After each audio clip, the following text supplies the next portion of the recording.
Termasuk kitab kebanggaan saya itu kitab Syarah Bukhari.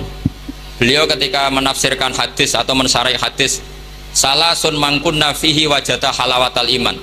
Tiga hal ini kalau seseorang tahu atau faham maka menemukan halawatal iman, manisnya iman. Beliau mengartikan manis itu artinya enak. Enak itu nyaman. Nyaman itu tidak iskal, tidak galau. Terus beliau mencontohkan, andaikan agama ini tidak masuk akal maka kita akan galau selama-lamanya. Terus beliau menyontohkan, alam ini kata Allah, saya ulang lagi ya, alam ini kata Allah itu diciptakan oleh zat yang super, yaitu kalau oleh ilmu kalam disebut wajibil wujud. Terus beliau berargumentasi cerita Islamnya Jubair bin Mut'im, berarti Mut'imnya ya, Jubair bin Mut'im bin Adi berarti Mut'imnya.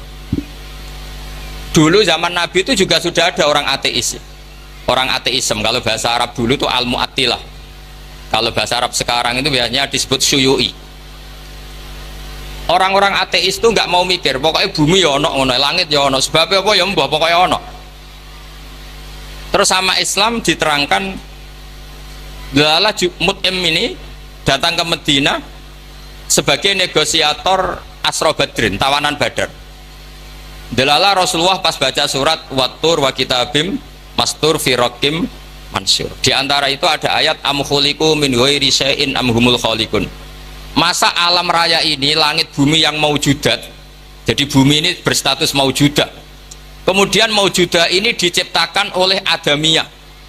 Jadi kalau kamu berfaham ateis, artinya hadhil maujudat khalaqahal adam.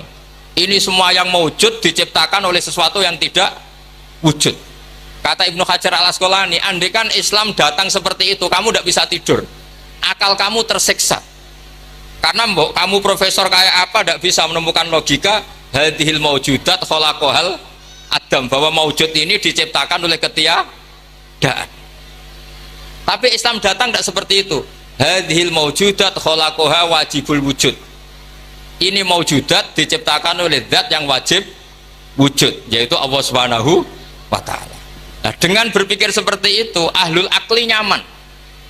Nah, nyaman ini kata Ibnu Hajar al Asqalani menjadi halawatul iman. Jadi halawatul iman itu dimulai dari bayina, satu kejelasan yang sangat argumentatif yang kita insya Allah lanal itu yaminan walasimalan, sudah ada kemana-mana lagi. Nah, ini yang dimaksud Allah Subhanahu wa ta'ala, yuthabbitu walladzina amanu bil qawlis tsabiti fil hayatid dunya wa fil akhirah. Jadi logika ini mapan sehingga kita misalnya jadi TKI sekalipun di negara Korea, di negara Uni Soviet tetap bawa tauhid. Karena logika tauhid, logika sing sibghatullah wa man ahsanu minallahi sibghah. Logika yang dibangun oleh guru-guru kita. Zaman anak-anak sekolah di musola, zaman TPQ, TPA, semuanya dibangun bahwa di antara sifat Allah pertama adalah sifat wajibil wujud. Dengan sifat wajibil wujud maka logika kita terbangun, nggak mungkin maujudat ini diciptakan sesuatu yang tidak ada. Pasti namanya yang ada, faktornya ya ada, bukan tidak ada. Nah, itu termasuk kenyamanan berpikir. Terus ketiga, kenyamanan sosial. Agama ini mengajarkan baik sama orang tua, takdim sama guru, sayang sama anak-anak, sayang sama yang lemah. Makanya kata ulama-ulama dulu, laulam yakun ma ja'a bihi Muhammadun dinan lakana fi aqlin nasi hasanan. Kalau saja yang dibawa Muhammad tidak di atas namakan agama, itu pun menurut logika akal sesuatu yang baik. Karena agama ini hanya mengajarkan yang baik-baik saja. Jadi saya kira demikian, pokoknya saya minta seminta-mintanya tradisi keluarga sarang bahwa semuanya bil ilmi itu harus dijaga. Karena ilmu ini pula yang sebetulnya yang kita berstatus warasatul anbiya. Al ulama warasatul anbiya, dan itu tentu bil ilmi. Fainal anbiya lam yuwarithu dinaron wala dirhaman wa innama warasu al ilma. Semua nabi itu tidak mewariskan dirham maupun dinar, tapi mewariskan apa? Ilmu. Dan ilmu yang paling pokok tadi adalah wirasa nabawiyah yang bayinah. Bayinah itu jelas welo-welo. Dengan seperti ini maka kita tidak terguncang lagi. Makanya saya pernah ketemu orang yang agak ekstrim. Pak, dalile wong bar salat wiridan ya apa? Terus tak tanya, dalilnya nyalakan HP apa setelah sholat? Ya nggak ada. Terus kata, saya punya teman kota yang ahli sunnah, ya agak aneh, orangnya orang kota. Kamu itu ditipu katanya, mengharamkan wiridan biar wong Islam ora tau eling pangeran katanya. Terus kepikiran dia, iya, aku wiridan di bid'ah no, jangan-jangan diakali ben wong Islam ora eling apa? Pangeran. Kepikiran. Kemarin cerita ke saya, sudah Pak, saya ikut aswaja saja kata.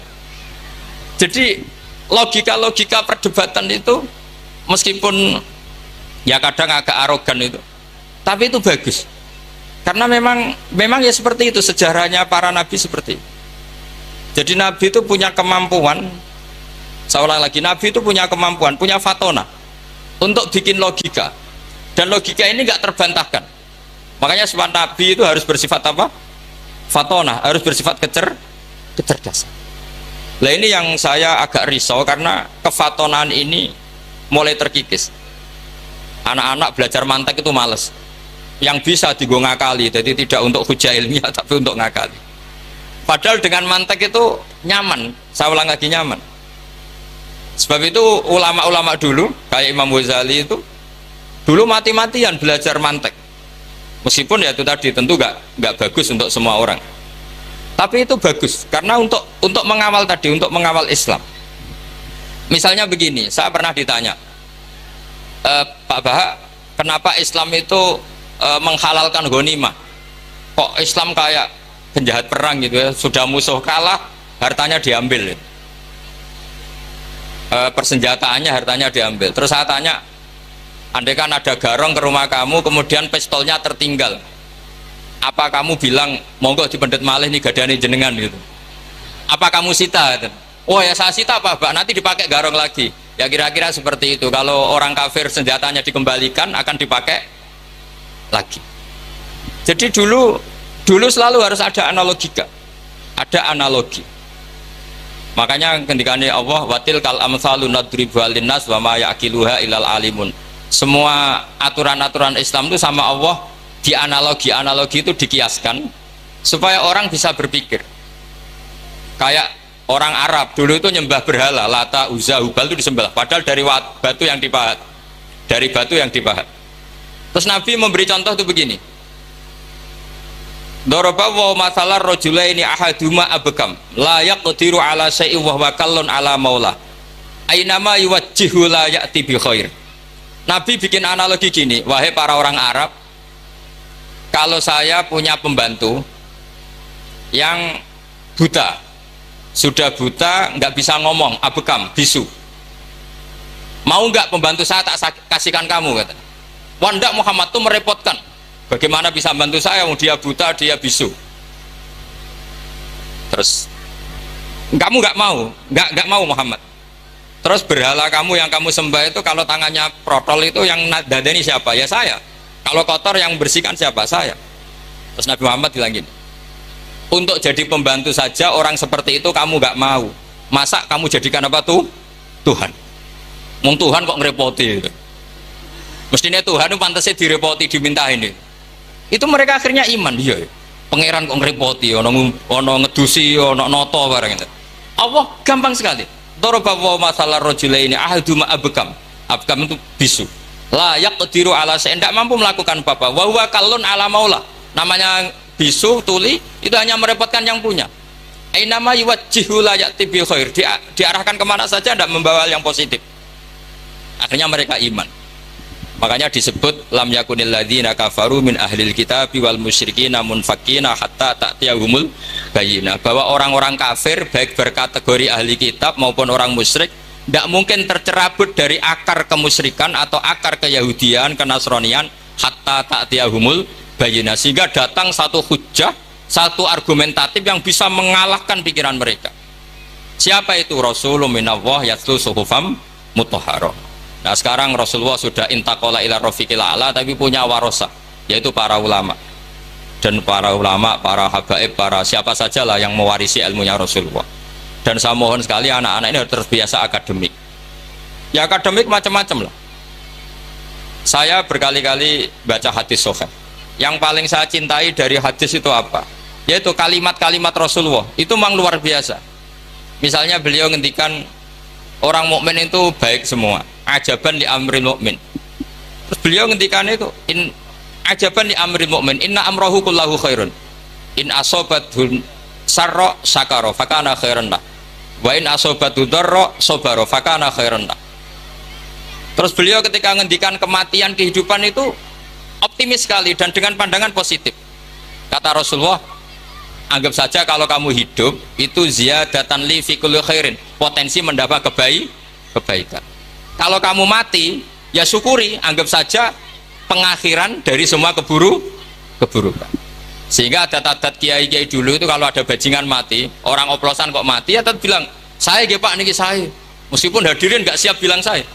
Nggih saya Pak nggih. Karena mautu hadal fasik khairun lah. Matinya orang fasik ini bagus supaya nggak mereman lagi, nggak ngemel lagi, nggak jadi problem lagi. Jadi doa hidup dan mati itu seindah itu Rasulullah. Ya Allah, jika saya hidup, anggap saja ziyadatan li fi kulli khairin. Terus wal mauta rohatan li min kulli syarrin. Kematian adalah akhir dari segala apa? Keburukan. Saya ini termasuk kiai muda yang nggak pati takut mati. Artinya bukan karena saya yakin soleh, enggak.